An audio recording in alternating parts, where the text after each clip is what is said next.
xamante ni macha allah du ma sàll lu yéene na ma ci alalam comme ni ma ko waxee borom yéene kon su ma bëggee ni mu sëmee ni macha allah bu ñëwee damay arrêté mais kooku mooy doonay bàyyi ala di Aliou Diop kooku bokk ak Maodo Diop may sant bàyyi macha allah kooku mooy monsieur Diop Youssouf lii la jërëjëf waaw moom Thiam gis naa la waaye borom ñoom gaaw yi gis naa la macha allah jërëjëf Mor Thiam waaye maa bëgg a xool boo nee Youssouf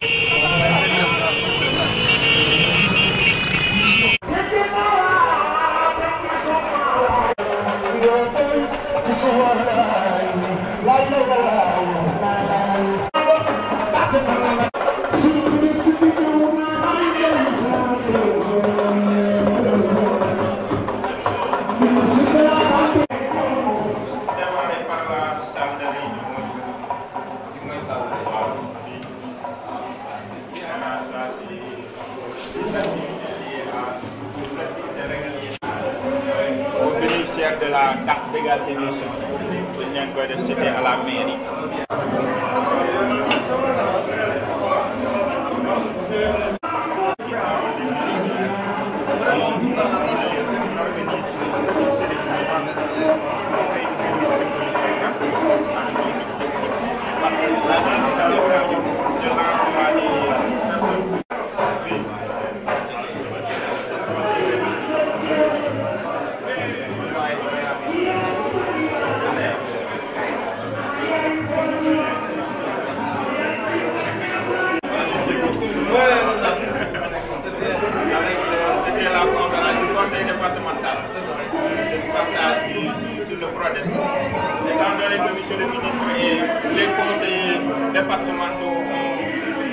L'initiative d'enrôler systématiquement les membres des coopératives dans la mutuelle de santé.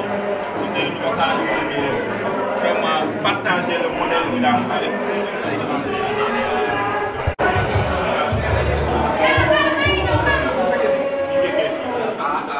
Voilà, donc pour la pratiquement de production des cartes, puisque l'UDAM travaille avec un logiciel de gestion technique. Donc c'est à ce niveau que tout se passe. Dès que les agents de terrain quittent le terrain, ils viennent avec les autos, etc. C'est là où des cartes, c'est à ce niveau. Ce sont les agents collecteurs et lui c'est l'assistant administratif. Allez, bonjour. Les adhésions familiales, c'est ce qu'ils ont cotisé pour eux-mêmes. Il n'y a pas les 100%. Donc ça signifie que la personne doit payer un ticket modérateur. Donc c'est au niveau national que l'agence a. Voilà, je vous en prie. Et là c'est le bureau du gestionnaire comptable. Oui, et celui qui l'assiste. Oui. Ça c'est la comptabilité. Voilà, c'est là où c'est le bureau du comptable. Il est chargé de tout ce qui est gestion administrative et financière, en tout cas de tout ce qui tourne. C'est le bureau du directeur. Voilà. C'est là où nous coordonnons en tout cas tout ce qui a trait à l'assurance à l'échelle départementale. Vraiment, pour vous rassurer, nous remercions tous les partenaires, à commencer par le conseil départemental. Parce que la chance que nous avons à Koungheul, c'est qu'en fait, les mécanismes même de coordination intègrent en fait l'UDAM dans le dispositif. Pour toutes les activités qui sont tenues au niveau à l'échelle départementale, l'UDAM est convié, que ce soit au niveau des réunions des autorités administratives, que ce soit le conseil départemental, que ce soit les communes. Effectivement, ils sont membres du conseil d'administration de l'UDAM. Tous les 6 mois, on les rencontre pour leur rendre compte de ce qui se passe au niveau de la vision de santé. Donc vraiment, de ce côté, c'est pourquoi eux aussi, à chaque fois que l'UDAM a une activité, en fait, ils n'attendent pas qu'on les implique en réalité, parce que c'est eux-mêmes qui déroulent. Et si on a besoin d'organiser une activité au niveau de leur commune, on le tient au niveau de la maison communautaire, de l'hôtel de ville. Et c'est eux qui coordonnent. Vraiment, dans ce sens, on peut dire que la collaboration elle est excellente. Ce qu'il faut peut-être ajouter par rapport à ça, c'est que nous allons créer une fêtière départementale en ce qui concerne les coopératives. Et comme il est fait obligation aux membres des coopératives d'enrôler leur famille, plus tard, cette fêtière devra être membre du conseil d'administration. Absolument. Ça c'est intéressant.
moom lañ mooy suñ gan gi ak Assane Diop a ngi ñëw ñëpp a ngi ñëw macha allah.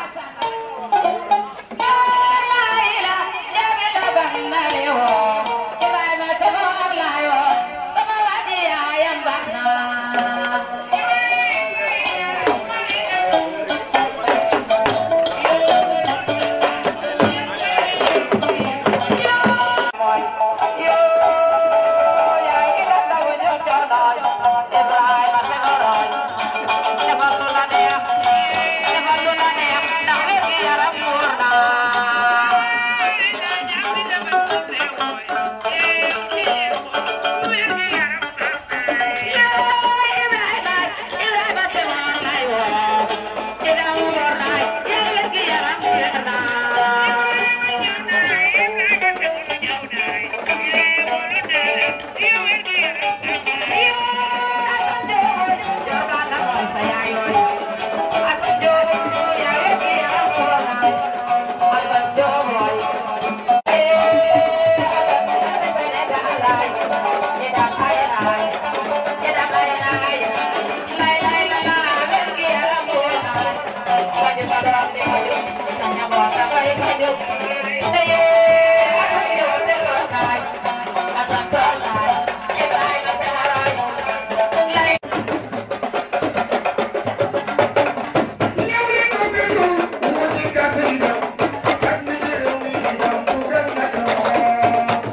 Yang ciro ye nyinyi nyidau Sénégal sama jaramba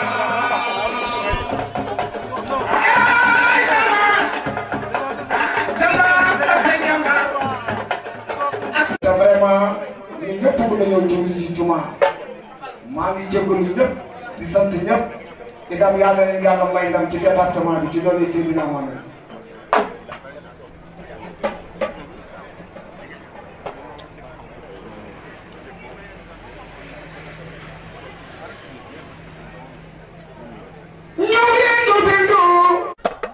ànd ak l'honorable au conseil des collectivités territoriales maire de Ida Mouride El Hadji Amar Ndaw ànd ak le maire de la commune de Saly Escale monsieur Makhari Mbaye ànd ak le maire de la commune de Lour Escale monsieur Abdoulaye Ka ànd aussi ak le premier adjoint au maire de la commune de Guet Pathé yegsi na délégation bi jógee Dakar ñu ràññee ci le secrétaire général de la couverture maladie universelle monsieur Mamadou Racine Senghor ñëw représenter le DG de la CEMU monsieur Daf partenaire bi nga xam ne moo remplacé PAODES muy Anabel ñu ràññee ci Seyni Thiam mu ñëw teewal fi projet bi waaye aussi ñu gërëm di sant ñi nga xam ne tey ñoo waral mbaboor mi muy l'unité départementale assurance maladie commencé ci par son PCA muy Mamadou Lamine Sall président du conseil d'administration de l'UDAM l'infatigable directeur général de l'UDAM de Koungheul monsieur Ibrahima Senghor ma bëgg ñu tàcc ko bu baax ndax du tay mukk di yëngatu lu jëm ci faju askan wi fii ci Koungheul ñu ràññee aussi la directrice générale de l'UDAM de Foundiougne ñëw na le PCA de l'UDAM de Foundiougne ñëw na ndax ñun UDAM ñu ko copié ci Foundiougne kon ñun xewlee ñu ñëw suñu xol day sedd les comités de développement sanitaire ndax tey ñu ngi ci santé secrétaire exécutif yëpp ci département bi ñëw neen pour fekkale si bés bi nga xam ne UDAM seen partenaire la su ma limee préfet damay yóbbaale les chefs de service départementaux ndax boo tuddee préfet rek chef de service yëpp lay yóbbaale te tey macha allah ànd naa chef de service am yëpp ñëw fekkee si bés bu mel nii kon population Koungheul population département de Koungheul naaj bi tàng na waaye jar na ko le soleil nous jalouse votre beauté car il étale ses vifs rayons mais dites-lui qu'il perd son temps car nous y resterons dañuy toog tey ndax dañuy toog ci lu ko jar ndax UDAM moo ko jar wér-gu-yaram moo ko jar la santé n'a pas de prix mais elle a un coût ce coût tey moo tax ñu toog ci naaj wi tey di inaugurer siège bu mel nii kon sans plus tarder ñëpp xam ne ne tey àjjuma la damay jox le premier magistrat de la ville de Koungheul mu ki ko représenté tey moo son premier adjoint monsieur Souleymane Mboup premier adjoint au maire de la commune de Koungheul vous avez la parole monsieur le maire. asalaamaaleykum mbokk yi ginnaaw bu ñu sante yàlla julli ci yonentam bu tedd bi sallallahu alayhi wa sallam ñu ngi sant ñëpp di tàmbale nuyoo bi monsieur le préfet du département de Koungheul messieurs les sous-préfets messieurs les maires honorables au conseil des collectivités territoriales honorables au conseil économique social et environnemental di nuyu ñëpp ñi nga xamante ne ay élus lañ di ci boole chef de service départementaux yi notabilité religieuse ak coutumière yi ak askan wi nga xamante ne jógee nañ fu nekk ci département bi ñëw teew fi tey di nuyu aussi le secrétaire général de la CEMU di représenter le directeur général di nuyu en tout cas tout le secteur de la santé di wax ne kàddu yi ñuy jël ñu ngi koy jël ci turu monsieur le maire Mayacine Camara ak conseil municipal bi mu jiite yépp di dalal gan yi su ngeen gisee tey ñuy wax ci kàllaama Kocc dafa fekk ne bu fekkente ne li ñuy wax bëgg na nit ñi xam lu muy jëriñ il faut ñu wax ko parce que ñu ci ëpp loolu lañ gën a dégg kon moo tax kàddu yi ñuy jël di ko jël ci turu monsieur le maire Mayacine Camara nee na mu ngi dalal gan yépp di rafetlu teewaay bi di leen sant di leen gërëm du doon discours de bienvenue mais ça sera un discours de témoignage ndax UDAM bi muy tàmbali fi la ñu fekk ñu ànd ak ñoom mu nekkoon lu xaw a doy waar lu xaw a jafe bari woon ay jafe-jafe mais par la force des choses finalement les gens ont compris l'utilité de cette assurance maladie loolu nag su amee c'est parce que am na engagement ñëpp am na engagement maire département bi engagement président conseil départemental dama ko xawoon fàtte ci bi may lim mu ngi fi teew moom it ñu ngi koy sant wax ci taxawaayam ministre conseiller am na engagement autorité administrative yi kon loolu dafa nekk lu am solo ñuy wax rek ne liñ ci gis njëriñ kese la moo tax dañuy gën a ñaax nit ñi li nga xamante ne noonu lañ jàppee UDAM li nga xamante ne noonu lañ ciy duggee ñu gën ko yokk ndax UDAM lenn lu dul esprit de solidarité et d'entraide dafa am benn jàngale bu mu ñu def mooy que ne nit ñi dañu war a mun a booloo sur les questions d'intérêt national muy wàllu njàng muy wàllu santé te loolu la UDAM wane. moo tax commune Koungheul bi ñu waxee ne dañ bëgg a def siège conseil municipal bi ak maire bi ne leen ñun ñoo leen di jox terrain fii ñu taxaw tey commune Koungheul moo leen ko jox te rëccu ci dara kon loolu c'est pour montrer la détermination et l'engagement du maire à impulser le développement sanitaire au niveau de la commune. ñuy gërëm aussi CDS ci seen taxawaay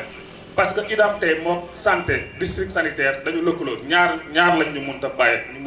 bàyyante kon dialogue boobu vraiment c'est un dialogue constructif et fécond ñu ngi leen ci sant bu baax di leen ci gërëm di gërëm le président du conseil d'administration le jeune Sall ci engagement am parce que li tey woon ne ndaw ñi ba léegi am nañ seen place ci développement bi kon ñu ngi lay sant bu baax mon cher ami monsieur Sall ci sa engagement ak sa détermination ak conseil d'administration bi nga xam ne maire yëpp ñu ngi ci ak ñëpp ñi nga xamante ne élu lañ nekk ci biir commune bi di sant aussi l'équipe professionnelle parce que UDAM dañ ne c'est une structure professionnalisée moo tax ñu def recours à des professionnels à la tête de laquelle se trouve monsieur Senghor ma bëgg ngeen tàcc ko bu baax pour dynamisme moom ñu mu àndal quand je les vois sur le terrain dama naan vraiment cette équipe jeune là parce que loolu moo am solo cette équipe a besoin de faire des résultats et aujourd'hui les résultats sont là bu ñu xoolee tey statistiques yi que je ne maîtrise pas trop gis nañ ne il se démène pas mal sur le terrain pour encore renforcer l'enrôlement pour que nit ñi mën a faju ci anam yu sell kon loolu dafa nekk loo xamante ne lu am solo la vraiment ñu leen ciy sant di leen gërëm di wax ne li nga xamante ne UDAM indi na ko daal message bi ñuy lancé mooy képp koo xam ne boo ko woon UDAM fexeel nga dugg ci ku ci nekkoon des ci ñun ñi nga xam ne ñooy élus yi aussi ñu renforcer jàppale UDAM pour que mu mën a taxaw à l'endroit de la coopération belge que je félicite aussi parce que ñoom ñoo waral li ñoo financé vraiment la construction du siège et la réhabilitation du district sanitaire je voudrais vous remercier très vivement au nom du maire mais je voudrais aussi vous dire que tey dafa nekk bés bu am solo ñu ngi inauguré UDAM bi xëy na dañu inauguré la réhabilitation bi nga xamante def nañ ko fii ci centre de santé bi waaye ñuy fàttali parce que coopération belge léegi changé na Enabel moo fi ne ñuy fàttali aussi ne équipement yi nga xam ne dafa war a ñëw accompagner la réhabilitation ba léegi yegseegul ay ñu ngi koy xaar bu baax a baax monsieur le représentant loolu dañu bëggoon yóbbantelu ko parce que dafa bokkoon ci protocole d'accord bi nga xamante ne moom la coopération belge waxoon ne ce paquet d'activités en tout cas dina ko indi fi au niveau de la commune. Je voudrais terminer pour remercier aussi tous les élus les maires qui sont là le président du conseil départemental et dire que nous sommes très satisfaits de cette cérémonie et nous souhaitons que siège bi nekk siège boo xamante ne jàmm la indi jig département bi jig waa Koungheul vive l'UDAM. Monsieur le sous-préfet, honorable membre du Haut Conseil des collectivités territoriales, honorable membre du Conseil économique, social et environnemental, messieurs les maires de Koungheul, Ida Mouride, Saly Escale, Makayop, Lour Escale, Gent Pathé, Missirah Wadène et Ribo, monsieur le représentant de l'ambassadeur du Royaume de Belgique, monsieur le représentant de la coopération technique belge, monsieur le secrétaire général de l'agence de la couverture maladie universelle représentant le directeur général, mes chers concitoyens de Koungheul, Monsieur le directeur de l'unité départementale d'assurance maladie de Koungheul, permettez-moi également de saluer les PCA de l'UDAM de Foundiougne, Monsieur le PCA de l'UDAM de Koungheul et les présidents de fédération des mutuelles au niveau national et régional. Monsieur le directeur, je voudrais vous exprimer ma gratitude pour m'avoir offert cette opportunité de témoigner sur la place de la couverture maladie universelle dans le programme de développement économique et social de Koungheul. Permettez-moi tout d'abord de saluer la pertinence des réformes profondes et significatives que la Direction générale de la CMU est en train d'initier pour booster la couverture maladie universelle dont les progrès fulgurants forcent le respect. Monsieur le Président de la République, son Excellence Macky Sall, s'en est souvent félicité. Lui dont l'ambition est de faire de l'accès pour tous à la santé par une politique sociale volontariste une réalité tangible dans notre pays. Au demeurant, nous sommes convaincus qu'un développement économique n'a de sens que quand il contribue à asseoir une politique plus grande d'équité sociale et de bâtir une société plus juste et plus solidaire. C'est pourquoi je voudrais confirmer tout l'intérêt que le conseil départemental de Koungheul porte à la CMU, qui est un levier efficace pour la promotion de notre politique nationale de santé et une garantie équitable aux soins pour nos populations, notamment les plus démunies. La CMU est un partenaire stratégique du PRODESC qui lui a dédié une composante spécifique prévoyant un enrôlement obligatoire des membres des coopératives et de leurs familles dès la première année d'activité, ainsi que l'immunisation des enfants par la vaccination. Cette démarche fait partie de la dimension sociale du PRODESC, qui comprend également l'obligation, la déclaration des nouveau-nés à l'état civil et leur inscription à l'école plus tard. C'est le lieu d'adresser mes félicitations et encouragements à M. Ibrahima Senghor, directeur de l'UDAM de Koungheul, pour sa disponibilité vis-à-vis des institutions et populations, sa démarche inclusive, les heureuses initiatives qu'il ne cesse de prendre pour le rayonnement de l'institution qui est devenue un fleuron et une des meilleures vitrines de l'assurance maladie au Sénégal. Et c'est tout à l'honneur du département de Koungheul. Je m'en voudrais de terminer ce témoignage sans exprimer la profonde gratitude du conseil départemental et des populations à M. le ministre de la Santé pour toute l'attention qu'il accorde à notre département et également au directeur général de la CMU, de l'agence de la CMU pour le partenariat mutuellement avantageux noué avec notre institution. Et je voudrais réserver une mention très spéciale aux plus hautes autorités du Royaume de Belgique pour leur accompagnement de qualité dans la mise en œuvre du PAODES, en particulier la réhabilitation et l'équipement du centre de santé de Koungheul, la formation du personnel, la mise à disposition des moyens logistiques et la réalisation du siège de l'UDAM que nous sommes en train d'inaugurer. Et je voudrais faire mienne également les préoccupations de M. le maire en ce qui concerne l'équipement du centre de santé. Mesdames et messieurs, j'ai réservé le mot de la fin pour remercier très sincèrement M. le préfet Abdou Khadir Ndiaye et tout le CDD, dont le soutien, l'accompagnement et les conseils avisés ne nous ont jamais fait défaut. Je vous remercie de votre aimable attention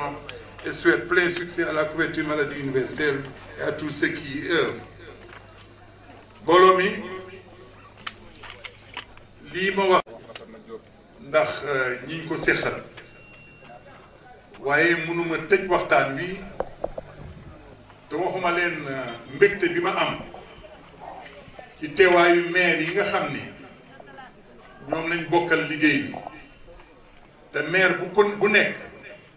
yaa ngi def li nga war a def ci sa commune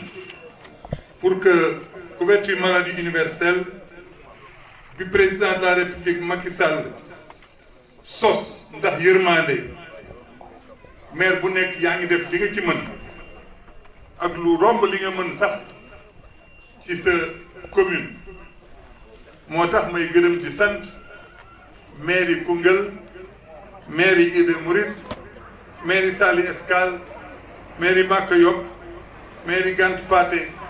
maire yi Lour maire yi Ribo maire yi Missira ak maire Fass Cekkeen ñi nga xam ni bu dégg bëccëg liñ mën ñi ngi ci li ma ciy teg mooy gërëm sant directeur Ibrahima Senghor ci liggéey bu rafet bi muy def ndax idam jëm kanam waaye dama bëgg ñu am lu ñu jàpp mooy lii tey président Macky Sall indil njaboot gi président Macky Sall indil ko doomu Sénégal mu law fii ba Koungheul ba tey jii ñuy inauguré siège bi nga xam ni mooy ëmb liggéey bi ñu war a xam ñun waa département de Koungheul lan la Macky Sall def muy sunu njëriñ ndax lii tey loo xam ni yaa ngi waroon a fay 7200 je crois tey Macky Sall ni may fay genn wàll gi te it nag laago yi du ñu fay xale yi door a juddu du ñu fay ñu wax ni tamit kuy mucc buñ la waree opéré doo fay mag ñi ku ëpp juróom-benni at juróom-benn fukki at doo fay loolu yëpp bu ko président Macky Sall defalee réew mi mu law fii ba Koungheul dañ ci war a kontaan sant bi li ma leen di wax nag mooy ndimbal na ci fekk loxoy borom mënumaa dégg ñu ne awma lu ma cotiser UDAM déedéet ndax wax dëgg yàlla takk jabar baax na lool waaye iir aar sa njaboot moo war a jiitu ngénte baax na lool ceeb baax na lool waaye la ngeen cey def cotiser na ci UDAM kon nag UDAM bi bu ngeen ko fulaalee faydal ko di ngeen iir seen bopp aar seen njaboot te loolu moo am solo ma leen di ñaan ngeen bàyyi xel ci loolu am na sax ñoo xam ni dem nañ ba yokk ci beneen façon defin boo xam ni da koy yombal parce que gis naa fii ñu wax ni ci commune Lour Escale ñu ngi fa def benn tool boo xam ni dafay jógee dañ koy def ci biir UDAM bi xel la xalaat la biir UDAM yi tamit jigéen ñi seen calebasse yooyu ngeen di def ak seen natt yi bu ngeen ci dugalee UDAM di ngeen am lu ngeen cotiser kon nag mbir mi da ngeen cee góorgóorlu seen njëriñ la seen soxla la woon Macky Sall wàññi genn wàllu soxla ji li ci des yéen a ko moom ngeen góorgóorlu ci ñu leen di gërëm leen sant wa salaam. rajo yu ci réew mi tànkee dugal sa xaalis ngir isam dem ci kanam yaa ngi ci àll bee taal sa rajo de ngir itam dem ci kanam Senghor yaa ngi bay sa waar moo waral teraanga yi itam Senghor yaa ngi bay yow sa waar wi moo waral teraanga yi itam Senghor yaa ngi bay sa waar moo yor réew mi ngay jàmmi réew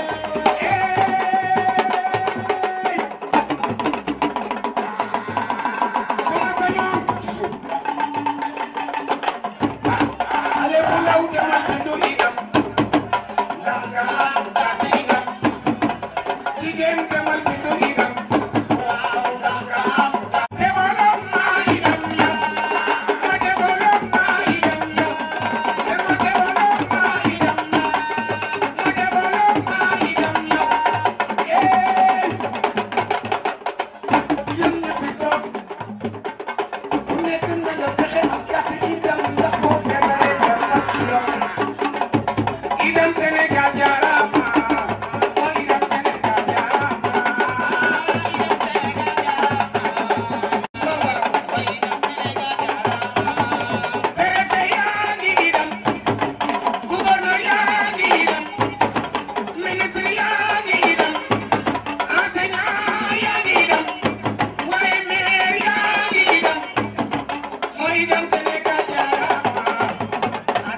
barke yonent bi monsieur Sall yaa baax moo waral lii ndeysaan nit ki boo ko tuddee ay mbokkam jóg barke yonent bi.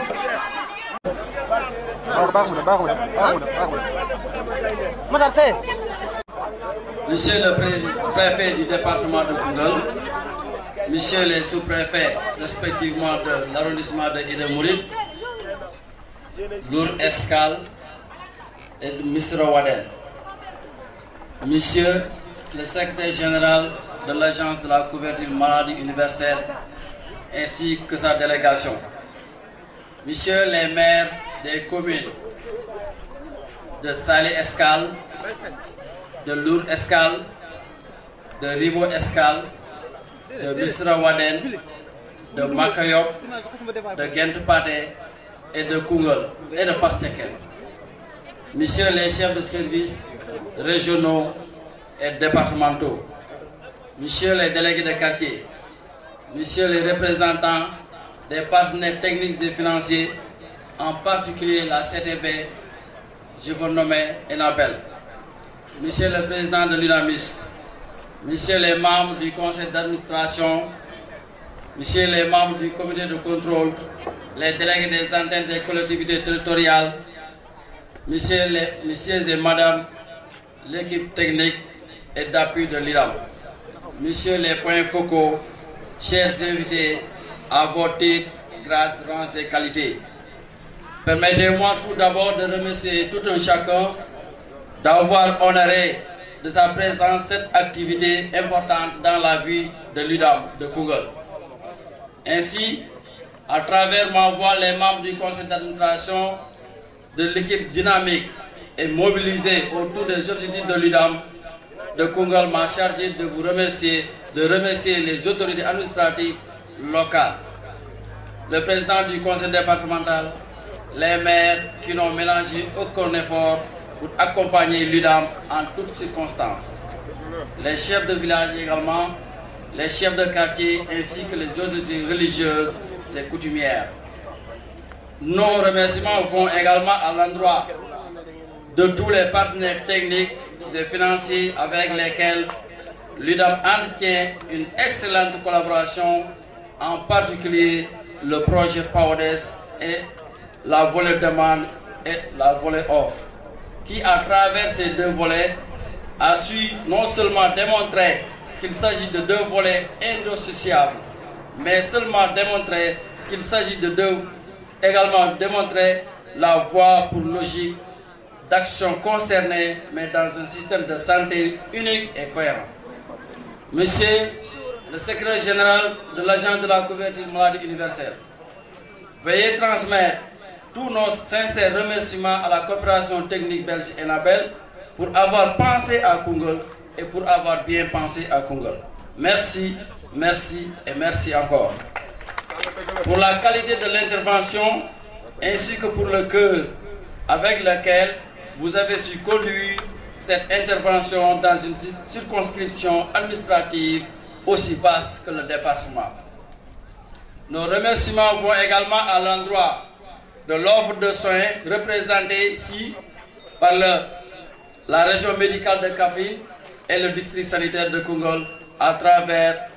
le Dr El Hadji Malick Niang.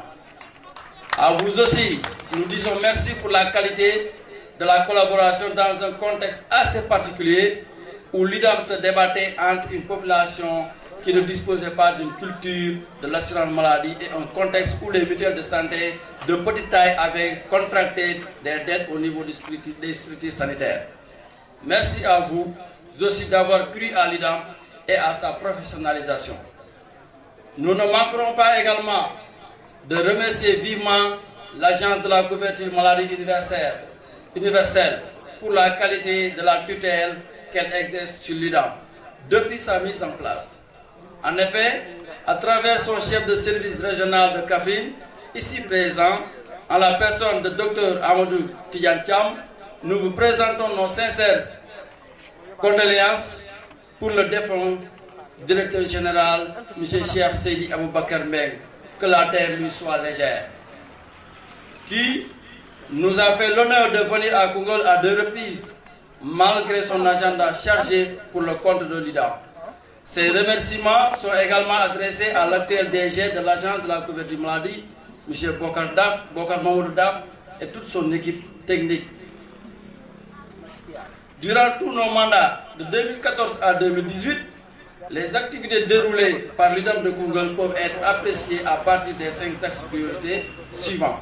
la communication, la mobilisation sociale, la mobilisation des ressources, la prise en charge des bénéficiaires, le contrôle de la qualité des soins et la bonne gouvernance. Cependant, l'IDAM étant une structure d'assurance maladie professionnalisée qui déroule quotidiennement des activités de terrain,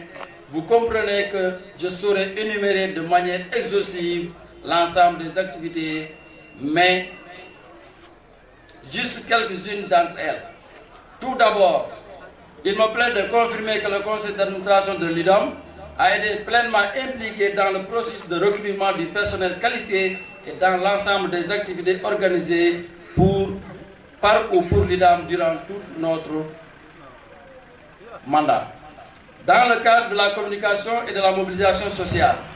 l'IDAM a organisé une grande cérémonie de lancement au niveau du département sous la présidence du préfet et le parrainage du président du conseil départemental de Koungheul, que nous remercions au passage pour son engagement dans la cause de l'IDAM. L'IDAM a également organisé plusieurs tournées de sensibilisation dans des centaines de villages à travers le département, des émissions radio, sport publicitaires pour sensibiliser les populations. La mobilisation des ressources a également été facilitée par la professionnalisation à travers l'équipe technique de l'IDAM, a su mettre en contribution tous les acteurs.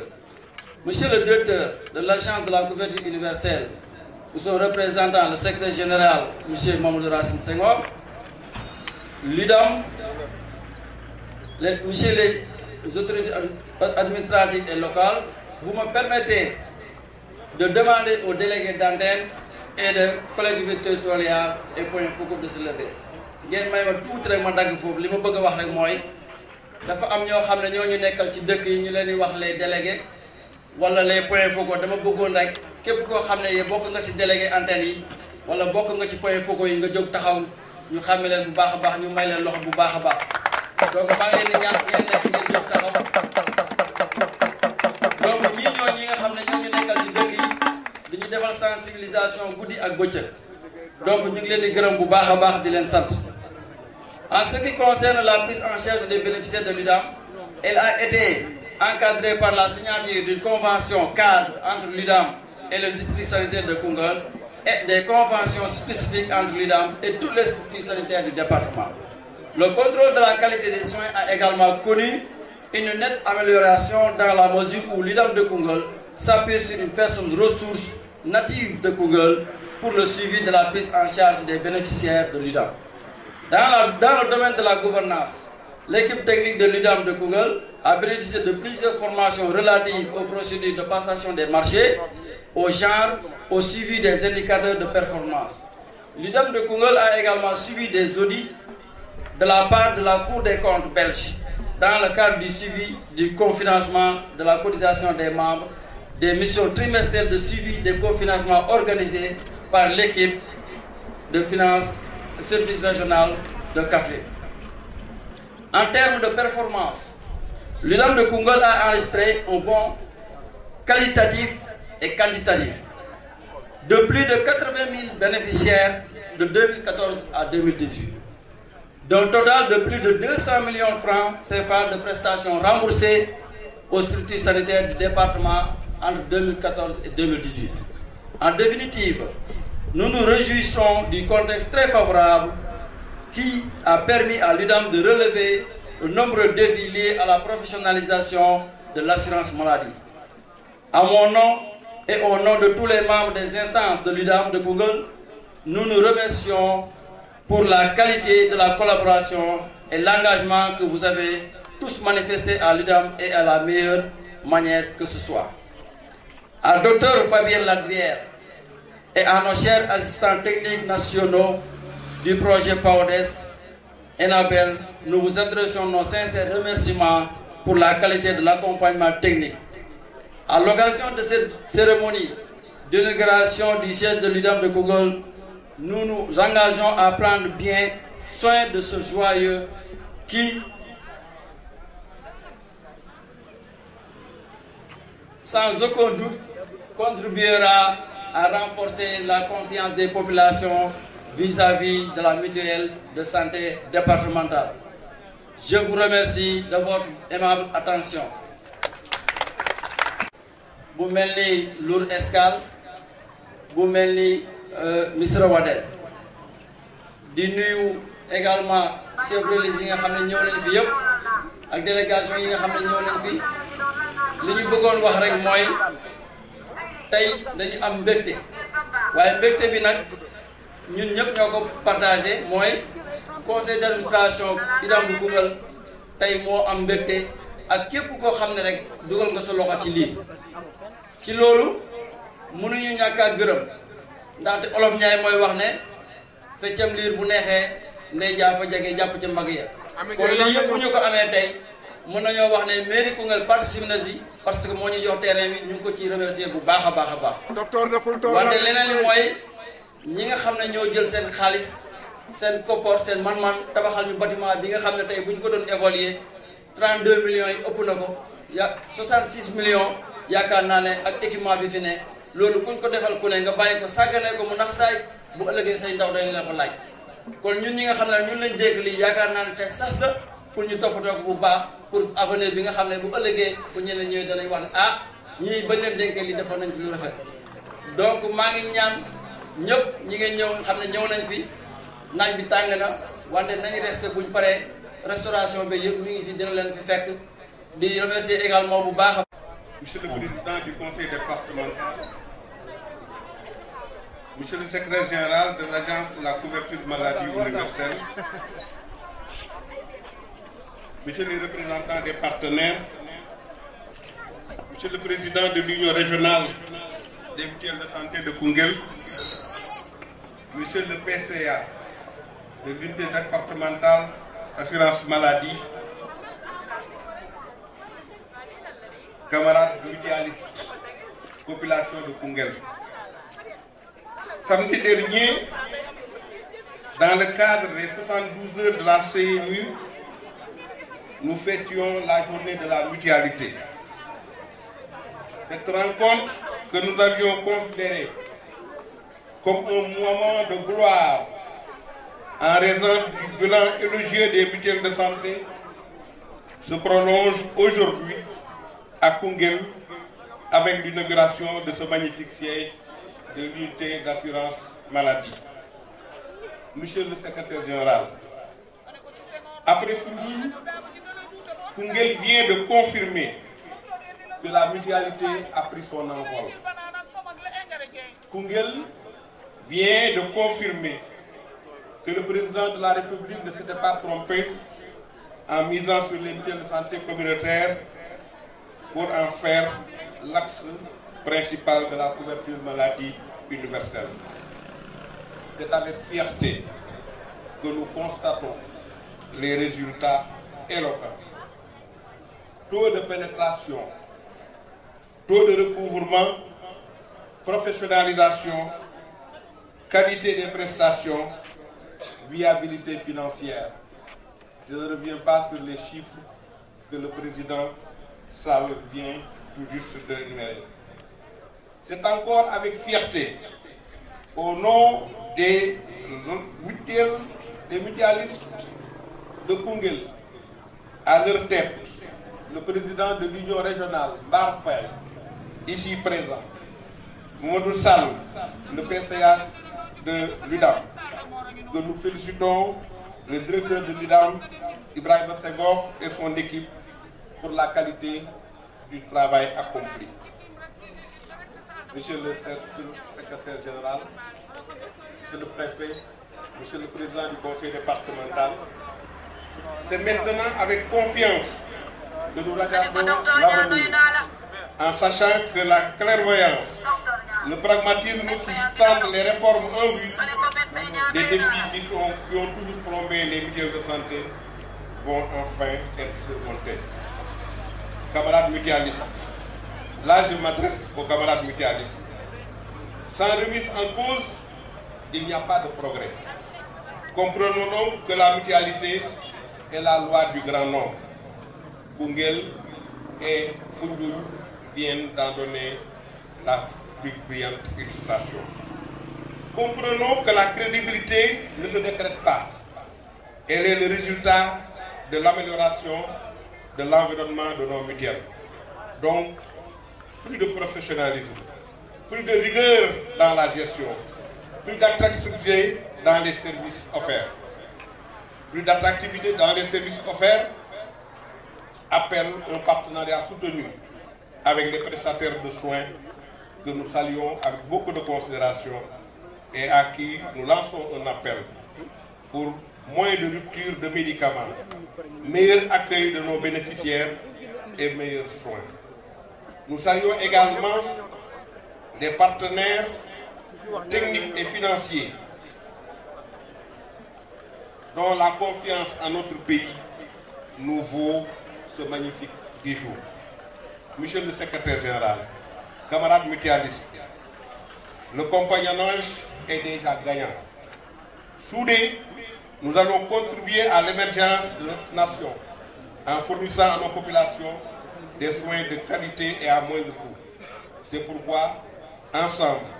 disons haut et fort, vive la mutualité pour que vive le Sénégal. Je vous remercie. moo tax wax ji bu bëri li ci am solo rek mooy di wane ni mutualité fii ñu toll li ci président de la république bëggoon ba bi muy taxawal couverture maladie universelle mu ni axe principal mutualité laa koy jox lii wane na ko bërki démb ca Kaolack ñu ngi doon fêter la journée de la mutualité di wane résultat yi ñu am tey bu ñu ñëwee fii Koungheul gis bijou bu mel nii gis résultat yu mel nii nous ne pouvons que dire avec fierté que la mutualité a pris son envol. kon nag ci turu mutualistes yi nekk Sénégal yëpp à travers les 14 régions ak les 45 départementales les 45 départements ñi ngi sant ñi ngi gërëm ñi ngi ñaax mutualistes yi pour ñu góorgóorlu ndax confiance dafa jafe. bu le président de la République joxee confiance nii sama liggéey bii nga xam ni dama ko yëkkati ngir askan wi yaakaaruma ci kenn ku dul mutuelle de santé yi jox ñu ko kon war nañ ko mérité lii ñu gis Kaolack nag gis ko fii tey ci Koungheul gisoon ko barki démb ci Foundiougne wane na ni mutualiste yi ñu ngi ci yoon woowu kon nag maa ngi leen di waaw góoral leen waaw góoral nga xam ni guddi ak bëccëg de manière bénévole muy les mutualistes ñi ngi taxaw pour askan wi jot ci paj mi kon ñooñu kenn amul seen fay nañu gën a jàpp nañu gën a dëgër xam ni kat li ñu weesu li ñu jëm moo ëpp doole loolu nag mooy lan mooy dana am professionnalisme dana am plus d'attractivité ci paquet bi ba nga xam ne ku soxla da nga mën a faju du poste de santé à l'hôpital ci cotisation boo xam ne cotisation bu yomb la ndax junni ak ñeenti téeméer nga waroon a fay gouvernement bi état bi jox la juróom-ñaar téeméer yow nga fay juróom-ñaar téeméer rek foo dem boo waree fay junni ñaar téeméer ngay fay loolu kenn mënu koo fay kon nag nañu góorgóorlu nañu jàpp xam ne lii ñu jëm foofu la kon yàlla nañu yàlla dimbale ba yaakaar yooyu ñu am pour ñu mën koo relancer. maa ngi gërëm ñëpp di wax ni nag président Mbar Faye bu union régionale bu Kaffrine ak Ibrahima Sall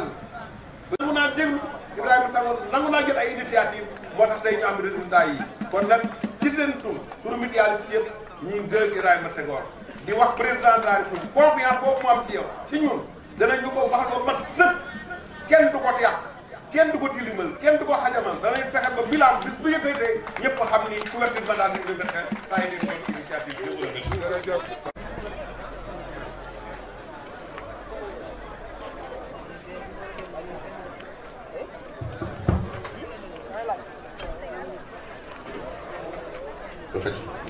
Monsieur le préfet du département de Koungheul, Monsieur le président du conseil départemental de Koungheul, Monsieur les maires et conseillers des communes du département de Koungheul, honorables députés, honorables membres du conseil économique et social et environnemental, Monsieur le représentant de la coopération technique belge, Annabelle, Monsieur le médecin-chef du district sanitaire de Koungheul, Monsieur les chefs de services départementaux, Monsieur le président de l'UNAMUSC, Monsieur le président du conseil d'administration de l'unité départementale d'assurance maladie de Koungheul, honorables invités à vos titres, rangs et qualités. Je voudrais, au nom du directeur général de l'Agence de la couverture maladie universelle, le docteur Bokar Mamadou Daf, remercier le préfet du département de Koungheul pour toutes les dispositions prises pour une bonne organisation de cette importante cérémonie. Ces remerciements vont également à l'endroit de toutes les autorités territoriales du département de Koungheul, notamment le président du conseil départemental et l'ensemble des maires ainsi que les fils du terroir pour leur engagement sans faille et leur accompagnement constant et sans réserve envers l'UDAM de Koungheul. Je voudrais par la même occasion exprimer ma profonde gratitude à l'endroit du gouvernement belge qui a bien voulu financer la construction de ce joyau dans le cadre du projet Baodes. La cérémonie d'inauguration du siège de la mutuelle de santé l'UDAM de Koungheul qui nous réunit ici aujourd'hui est la marque toute particulière de l'intérêt que l'agence de la CMU et le ministère de la Santé et de l'Action sociale accordent à la professionnalisation du dispositif de l'assurance maladie communautaire. J'exprime ma profonde gratitude à toutes les autorités des collectivités territoriales du département pour avoir contribué à faciliter l'appropriation de l'UDAM qui constitue un système d'assurance maladie à base communautaire et une référence au niveau de la région de Kafré. Je voudrais dans cette même dynamique saluer l'appui de M. le maire de la commune de Koungheul à travers l'octroi d'un terrain de 900 m² pour la construction du siège de l'UDAM,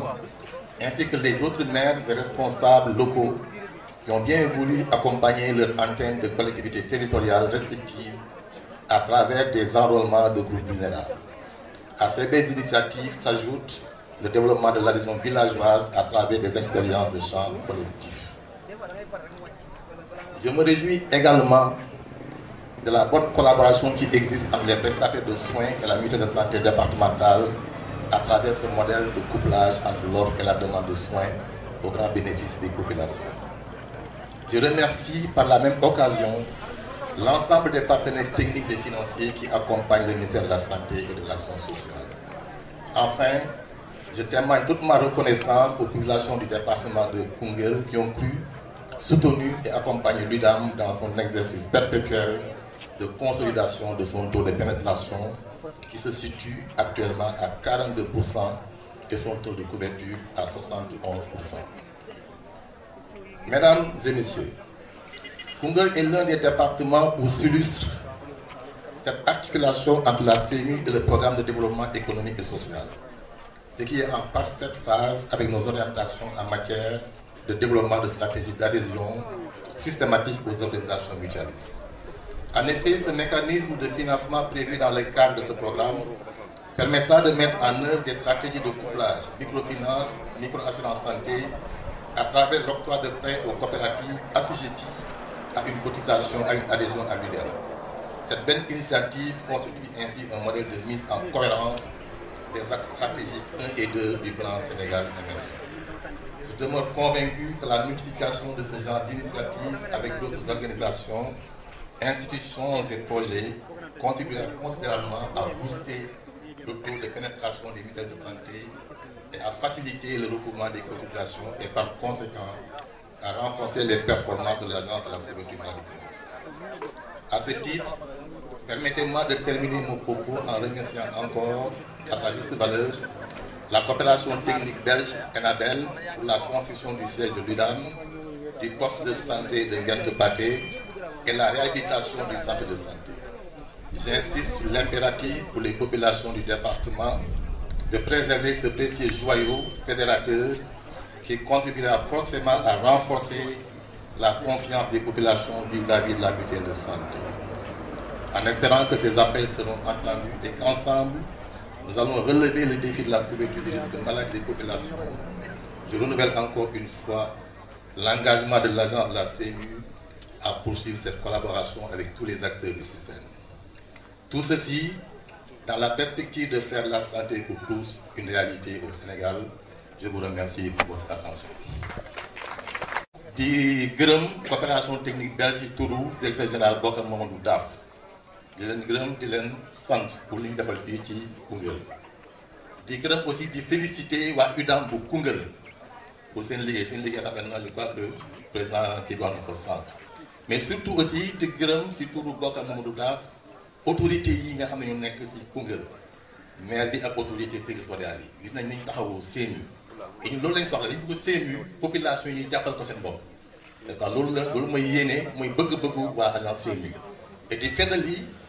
taxawaayu décision bi nga xam ne agence jël na ko pour jàppale pour taxaw UDAM pour que population yi nekk gox bi comme yi nekk Sénégal yëpp bu ñu feebaree di faju si ay anam yu sell maa leen gërëm leen sant wasalaam. Le préfet du département de Koungheul, Monsieur le président du département de Koungheul, Mesdames, Messieurs les maires, Monsieur le secrétaire général de la CMU, Messieurs les directeurs et chefs de services centraux, Monsieur le directeur de l'assurance maladie au niveau de l'agence La Couverture Maladie Universelle, Monsieur le président de l'Union nationale des mutuelles de santé communautaire, Messieurs les chefs de services régionaux et départementaux, Monsieur le président de l'Union régionale des mutuelles de santé communautaire, Monsieur le médecin-chef du district sanitaire de Koungheul, Monsieur le PCA de l'UDAM de Koungheul, Mesdames, Messieurs, à vos rangs, titres et grades, c'est toujours avec beaucoup d'émotion que je m'adresse aux populations de Koungheul, représentant souvent l'ambassadeur du Royaume de Belgique, parce que pour moi tout a commencé ici à Koungheul, parce que c'est à Koungheul où s'est scellé le mariage de mes parents. Monsieur Hassan Diop ici présent, et mon oncle, l'ami intime de mon oncle Aziz Kamara, le feu Aziz Kamara, et également monsieur le ministre Hassan Diop, je devais dire, a été pendant plus d'une dizaine d'années mon patron alors que j'officiais comme chef de brigade régionale d'hygiène à Saint-Louis, à Kaolack, la grande région de Kaolack, et au niveau de la région sud, Ziguinchor et Kolda. Et là, je vais vous livrer le discours de monsieur l'ambassadeur qui avait bien voulu être présent aujourd'hui parmi vous. Malheureusement, il a été au dernier moment retenu par un voyage en Belgique. Le représentant résident de Enabel, l'agence belge de développement, retenu également pour les besoins d'une réunion avec monsieur le Premier ministre à Dakar. Donc je vous livre ici le discours que monsieur l'ambassadeur avait préparé et qu'il devait vous livrer. Donc au nom de monsieur l'ambassadeur et au nom de monsieur le représentant résident de Enabel, de vous remercier en tout cas pour cette cérémonie et remercier les populations de Bambouk pour cet accueil chaleureux. Au nom du Royaume de Belgique, nous sommes très honorés d'être associés à cette cérémonie d'inauguration de l'UDAM de Koungheul, réalisée dans le cadre de la mise en œuvre du programme d'appui à l'offre et aux soins, à l'offre et à la demande en soins financé dans le cadre du PIC, programme d'investissement, programme de coopération 2009-2013 du Royaume de Belgique. Depuis plusieurs décades, la Belgique apporte un appui aux autorités sénégalaises en vue de permettre aux populations du pays de bénéficier d'un système de santé qui réponde à leurs besoins, en particulier les populations rurales. C'est ainsi que les années 80-90, un appui a été apporté à la région de Saint-Louis et au district sanitaire de la région de Dakar, en particulier Pikine et Guédiawaye,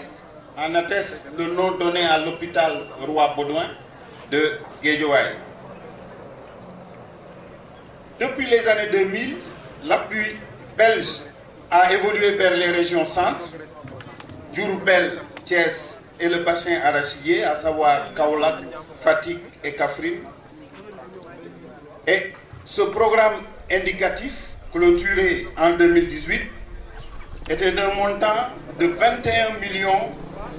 912 000 euros, environ 14 milliards de francs CFA pour le secteur de la santé. L'intervention dans le secteur de la santé était axée sur le renforcement de la gouvernance sanitaire et le renforcement du système de soins. Pour y arriver, 2 projets avaient été appuyés. C'était notamment le projet d'appui à la gouvernance sanitaire, PAGOSAN, et le projet d'appui à l'offre à la demande de soins, le PAODES. À travers le projet d'appui à l'offre et à la demande de soins, l'ancrage tant au niveau de la Direction générale de la santé que l'Agence de la couverture maladie universelle avait révélé en fait une synergie nécessaire pour justement la politique de santé au niveau du Sénégal. La Belgique est fière d'avoir contribué à ce grand mouvement de solidarité qui mène à l'extension de la couverture maladie universelle au Sénégal et au renforcement du système de santé,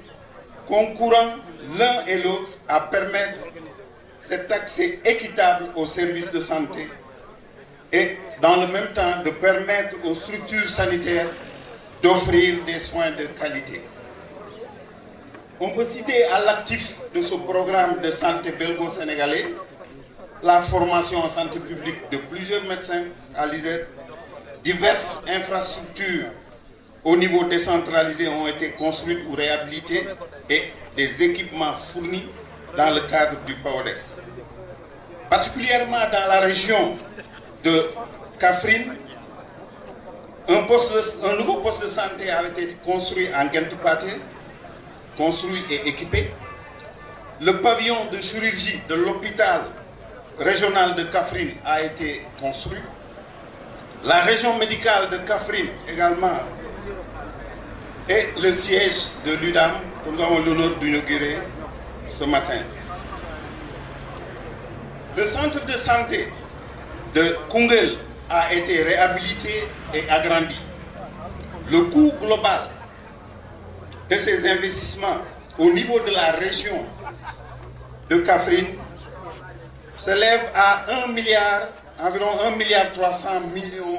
de francs CFA, dont 967 millions pour le département de Koungheul. Et plusieurs autres activités ont été réalisées dans le cadre de ces 2 projets. La décentralisation de la prise en charge des maladies chroniques, notamment l'hypertension artérielle, le diabète, l'asthme, les maladies bronchopneumonie chronique obstructive et d'autres pathologies, les pathologies mentales et la santé bucco-dentaire et oculaire. La qualité des références a été améliorée et on a constaté à la clôture du projet en 2017 une nette augmentation des hospitalisés référés pour prouver en fait, attester de la qualité des références. L'élaboration d'un document de stratégie de maintenance des infrastructures mais également la mise en place de la tarification forfaitaire au niveau de 4 districts pilotes, que sont Sokone, Foundiougne, Passy et Koungheul. Et ce qui avait permis l'amélioration de l'utilisation des structures, mais également les recettes au niveau de ces structures. Au niveau de la demande, le fonctionnement d'une assurance santé de grande échelle, professionnalisée, a permis d'atteindre en 3 ans de fonctionnement des taux de pénétration appréciables. Par exemple,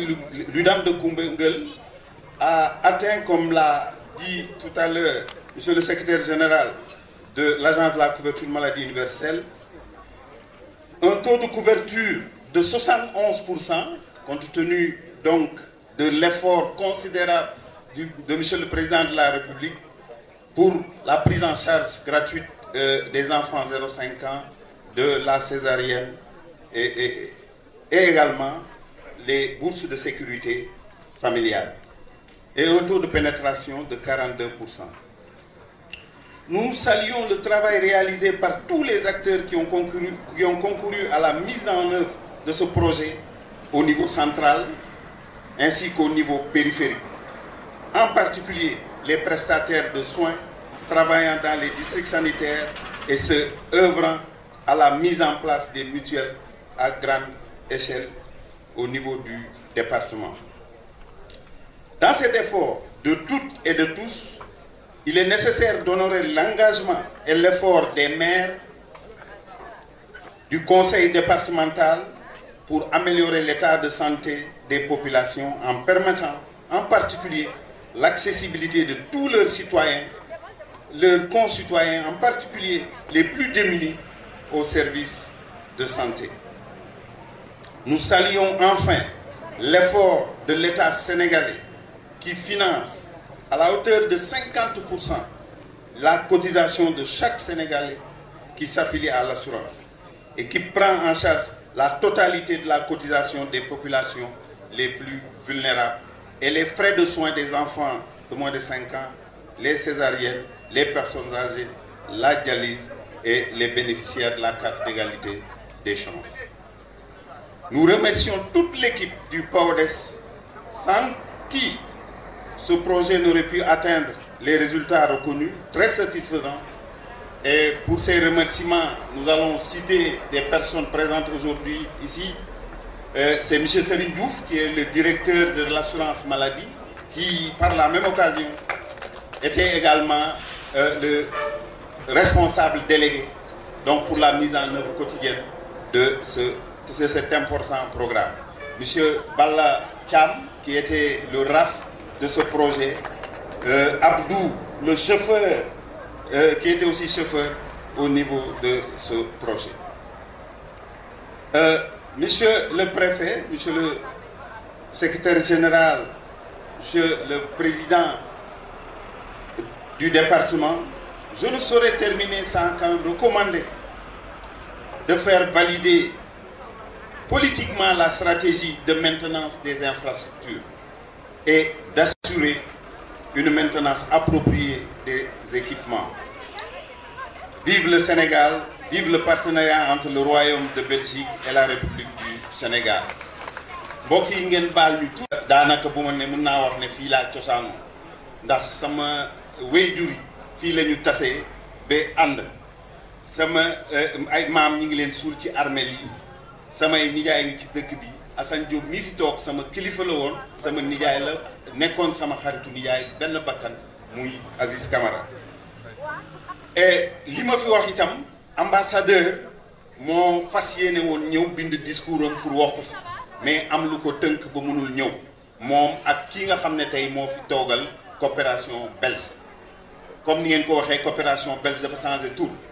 ci at bi mu tàmbalee léegi ENABEL la tuddutul CTB bi ñëpp xamoon mais dara soppeeku fi lu dul tur bi ak lu ay ndombo tànk lu ko nguuru Belgique yokk pour liggéey bi muy def fii ci Sénégal. am sawarte trop ñëw fii tey kontaan trop ci ni ngeen ñu teeroo mais di wax ne Belgique ak Sénégal seen ànd yàgg na lool léegi mu ëpp juróom fukki at. ànd boobu commencé na ca Dakar jaar te Pikine ba muy ñëw di law fii ci fi ñuy wax bassin arachidier muy juróomi région yi nga xam ñeenti région yi nga xam ne ñoo seq tund wi muy Kaolack Fatick Kaffrine Diourbel ak Kaffrine bi ñu nekk tey liggéey boobu def nañ ci lu nekk ci wàll wu nekk mais ñu ràññee ne programme bii ñu fi doxal bii ñu doxal nekk na programme bu amoon solo lool ci wàllu wér-gu-yaram ba nga xam ne pour doxal ko dañu taxawaloon ñaari projet benn bi moo doon toppatoo wàllu kër docteur paj mi ak nu nit ñi fexe ba am mën a jot ci paj mi maanaam UDAM bi beneen bi doon saytu nan la ñuy toppatoowee nan la ñuy doxalee këru faj yi ci biir ministère de la santé programme yooyu liggéey nañ fi liggéey bu am solo fii ci région bii rek mun nañu wax ne programme bi pour dimbale nit ñi ñu bañati bu ñu soxlaa ci soxla yu jam wàllu chirurgie di dem Kaolack wala di dem ba Dakar ñu tabaxaat pavillon chirurgie fii ci hôpital Kaffrine pour mu assurer référence yi fii ci dëkk bi programme bi région Kaffrine région bu bees la woon région médicale amul woon fu mu war a nekk te ministère de la santé dafa taxawoon ci dooleel région médicale yi amoon lu mu nas ñu ànd ak moom tabaxal ko benn région médicale modèle bu nga xam ne ëllëg ci Sénégal kuy tabaxati région médicale modèle boobu ngay utiliser ndax këru liggéeykaay yi ci soxla yépp prévoir nañ ko ci béréb boobu tabax itam fii ci département Koungheul poste de santé ci Ngent Paate def ci ay jumtuwaay ñëw fii itam yeesal centre de santé bi yokk centre de santé bi itam def ci ay jumtuwaay ma dalal xel rek sama nijaay monsieur le président monsieur le ministre conseiller ak monsieur le maire équipement yi nga xam ne yépp mi ngi woon ci contrat en tout cas marché yi jëmoon fii Koungheul livré nañ leen en relation avec la JEM moom moo réceptionné équipement yépp ñu te livraison bi c'était livraison sur site te man personnellement ci biir Enabel maa doon toppatoo liggéey boobu et chaque fois loolu am doon naa jokkoo ak docteur Amar bi fi jiitu Alaaji Malick pour xam ndax ñëw na li ci desoon mooy installer radiologie bi ndax kaka doon war a def nga xam daf ko jàng woon tugal dafa liggéeyatul woon ak entreprise bi ñu ko jaay ñu yóbbuwaatoon beneen nit tugal pour former ko mun ñëw installer et mun assurer suivi matériel bi waroon dem ci rajo bi loolu moo ci manqué woon te loolu waa ji ko war a def mois de mars maak docteur Amar wax nañ ci ba docteur Amar jël rendez-vous kooku pour mu ñëw def installation yooyu donc li waroon ci wàllu woowu daal def nañ ko léegi nag mën na am ay besoins nouveaux maanaam ay soxla yu bees ñoo xam ne bokkul woon ci projet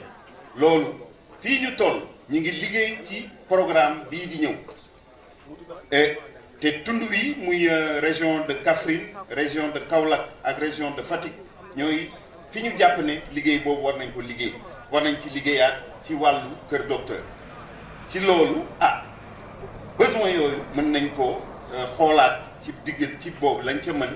ci suñu wàll ñu def ko te am na suñu yeneen naataangoo itam ñoo xam ne ñi ngi ànd ak Sénégal nga xam ne nguur gi leen fi indi ñooy jàppale nguur gi ñu ñëw fii ànd ak ñoom di liggéey ñoom it ñu jàpp ci su ko defee paj mi gën a ñoom ci tund bi ñu ngi leen di gërëm di leen sant ngeen baal ñu wax ci wax bi.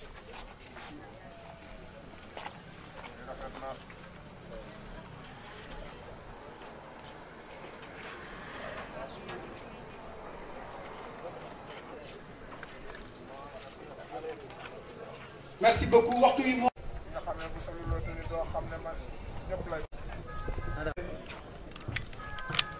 honorables députés, messieurs les membres du Conseil économique, social et environnemental, mesdames, messieurs les membres du Haut Conseil des collectivités territoriales, monsieur le président du Conseil départemental de Koungheul, messieurs les maires du département de Koungheul, Monsieur le secrétaire général de l'agence de la CMU, Monsieur le représentant de l'ambassadeur de la Belgique au Sénégal, Monsieur les chefs de services départementaux, Monsieur le président du conseil d'administration de l'UDAM, Monsieur le directeur de l'unité départementale d'assurance maladie de Koungheul, notabilités religieuses et coutumières, distingués invités.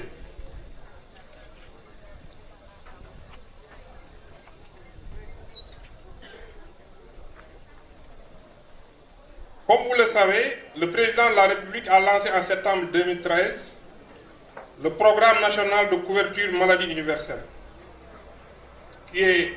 une des priorités de son agenda politique et a assigné au ministère de la Santé et de l'Action sociale chargé de sa mise en œuvre un objectif intermédiaire de couverture de 75%. Pour l'atteinte de cet objectif, avec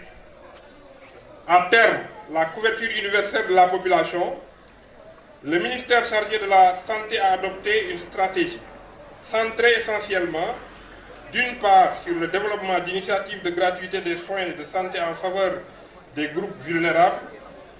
enfants, personnes âgées, handicapées, et d'autre part sur la promotion des mutuelles de santé communautaires, meilleur levier d'extension de la couverture du risque maladie au secteur rural et informel. Dans cette optique, en érigeant le département en collectivité territoriale dans le cadre de l'acte 3 de la décentralisation, cette initiative du chef de l'État offre aux populations la possibilité d'acquérir le droit de mettre en place des mutuelles de santé fortes, viables, capables de leur faciliter l'accès aux soins de santé de qualité, et ce, grâce à un partage du risque maladie plus efficace et plus effectif à l'échelle départementale et une solidarité plus présente. L'unité départementale d'assurance maladie UDAM de Koungheul, qui a été mise sur pied pour la coordination de toutes les activités relatives à l'échelle départementale, en tant que mutuelle de santé communautaire à grande échelle professionnalisée et agréée, est une offre de services innovante en assurance santé pour toutes les catégories sociales de la population du département de Koungheul.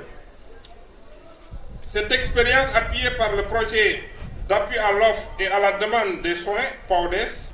mis en place par le ministère de la Santé et de l'Action sociale de la coopération technique belge, a largement contribué à créer un lien dynamique entre l'offre et la demande de soins. Ainsi, un hommage mérité doit être rendu aux responsables des ex-mutuelles de santé de moindre envergure qui, grâce à leur volontarisme sans faille, ont su poser les jalons de l'assurance maladie et continuent à occuper des postes de responsabilité dans cette nouvelle dynamique de réforme impulsée par l'Agence de la couverture maladie universelle. Mais aujourd'hui, force est de reconnaître que la professionnalisation de la gestion des mutuelles de santé est devenue indispensable dans l'intérêt des populations. Je voudrais par ailleurs saisir cette opportunité qui m'est offerte pour féliciter et encourager les responsables des collectivités territoriales, le conseil départemental et les 9 communes du département de Koungheul qui, de par leur présence au sein du conseil d'administration de cette mutuelle de santé départementale, ont montré qu'ils ont compris que la santé est une compétence transférée et qu'ils ont un rôle important à jouer dans l'attente de l'objectif de 75% fixé par l'État à l'horizon 2021. Au niveau du département de Koungheul, cet engagement des responsables des collectivités territoriales se matérialise par des actions concrètes relatives à l'enrôlement de ménages indigents. À titre d'exemple, on peut citer le conseil départemental qui a enrôlé 1000 indigents en 2007 et la commune de Fass-Tecken 250 indigents la même année.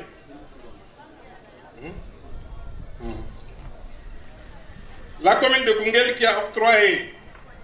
à l'UDAM un terrain de 250 mètres carrés qui abrite aujourd'hui le siège de l'UDAM qu'on est en train d'inaugurer. La commune de Lour-Escale qui, de concert avec la sous-préfecture de Lourdes-Escale, a initié une expérience réussie des champs collectifs qui a permis à 175 personnes d'obtenir une carte de bénéficiaire. La commune de Misrawaden qui accueille les agents de terrain de l'UDAM les jeudis, jour de marché hebdomadaire. L'association du directeur de l'UDAM aux réunions de débat d'orientation budgétaire organisées par les collectivités territoriales, etc. De même comme structure communautaire professionnalisée, les responsables de l'UDAM entretiennent des relations de collaboration dynamique avec les autorités administratives. Pour ce qui concerne les résultats, on peut souligner que cette approche innovante d'assurance maladie à grande échelle professionnalisée fait de plus en plus l'objet d'une appropriation effective par les populations du département, comme en atteste son fort taux de pénétration, 42%, et son taux de couverture de 111% en fin 2018. L'unité sociale de l'UDAM se mesure également à travers le montant important de ses charges techniques supportées, plus de 99 millions de francs CFA en 2018. L'unité départementale d'assurance maladie UDAM de Koungheul, à travers l'acquisition de ce siège, dont la pose de la première pierre a été faite au mois d'avril 2017 et la réception des locaux au mois de mai 2018. Un siège construit et équipé par la coopération technique belge, ENABEL, bénéficia davantage de la confiance des populations du département. Ainsi, compte tenu des importants résultats qui demeurent déjà des acquis considérables, il est de mon devoir de saluer le soutien du ministère de la Santé et de l'Action sociale à travers l'Agence de la couverture maladie universelle CMU, la coopération technique belge ainsi que tous les acteurs au niveau départemental. Je demeure convaincu que le maintien de cette dynamique de soutien et de renforcement permettront une pérennisation des acquis de cette importante expérience communautaire. Je ne saurais terminer mes propos sans témoigner du dynamisme et de la disponibilité de cette jeune équipe qui a réussi ce que nous sommes en train de fêter aujourd'hui. Je vous remercie. kon mbooloo mi je crois que séance bi jeex na ñu ñaan délégation yëpp ñu añee ji campement fale auberge campement ñaari tribune yëpp ñu dem auberge campement département bi yëpp neen toog fii añi dinañ fekk fii ci siège bi bu kenn bougé añi ñu ngi ñëw mais ñi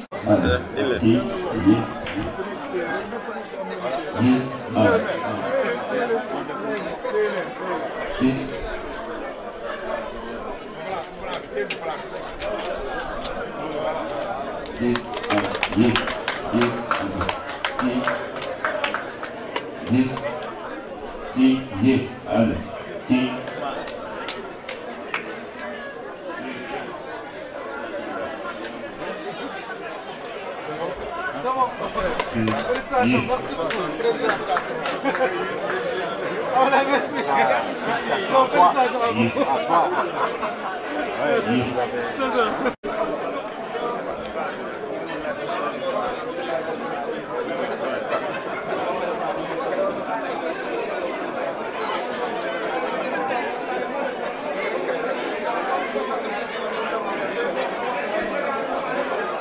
Yes, allez.